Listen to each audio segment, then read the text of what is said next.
92 ಇಸ್ವಿಯಲ್ಲಿ 14 ರೂಪಾಯಿ ಹೆಣ್ಮಕ್ಳಿಗೆ ಕೊಡ್ತಿದ್ವಿ, 20 ರೂಪಾಯಿ ಗಂಡ್ಮಕ್ಳಿಗೆ ಕೊಡ್ತಿದ್ವಿ.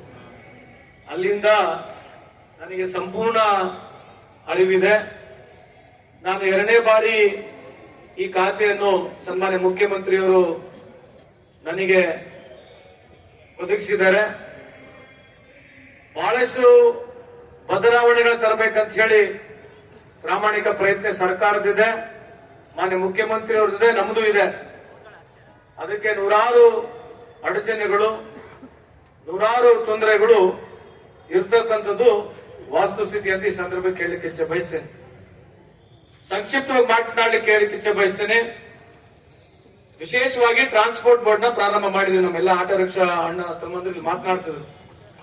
ಟ್ರಾನ್ಸ್ಪೋರ್ಟ್ ಬೋರ್ಡ್ ನಲ್ಲಿ ಕಡ್ಡಾಯವಾಗಿ 500 ರೂಪಾಯಿ ಲೈಫ್ ಟೈಮ್ ಟ್ಯಾಕ್ಸ್ ನ ಯಾವುದೇ ಒಂದು ಹೊಸ 2 ವೀಲರ್ ತಗೊಂಡ್ರೆ ಅದಕ್ಕೆ ದುಡ್ಡು ಕೊಡಬೇಕು, ಅದನ್ನ ಕಲೆಕ್ಟ್ ಆಗಬೇಕು. ಅದ್ರ ಜೊತೆಗೆ 4 ವೀಲರ್ನವರು 1000 ರೂಪಾಯಿ ಕೊಡಬೇಕಂತ ಹೇಳಿ ಮೊನ್ನೆ ತಾನೇ ಬಿಲ್ ಅಸೆಂಬ್ಲಿಯಲ್ಲಿ ಬೆಲ್ಗಾಂ ಸೆಷನ್ ನಲ್ಲಿ ಪಾಸ್ ಆಗಿದೆ. ಅದ್ರ ಜೊತೆಗೆ ಮೊದಲೇನು ಟ್ರಾನ್ಸ್ಪೋರ್ಟ್ ಬೋರ್ಡ್ ನಲ್ಲಿ 26% ದುಡ್ಡನ್ನ ರೀಕೂಪ್ ಆಗ್ತಿತ್ತು, ಆ ದುಡ್ಡು ಕೂಡ ನಮಗೀಗ ಟ್ರಾನ್ಸ್ಪೋರ್ಟ್ ಬೋರ್ಡ್ ಬರುತ್ತೆ.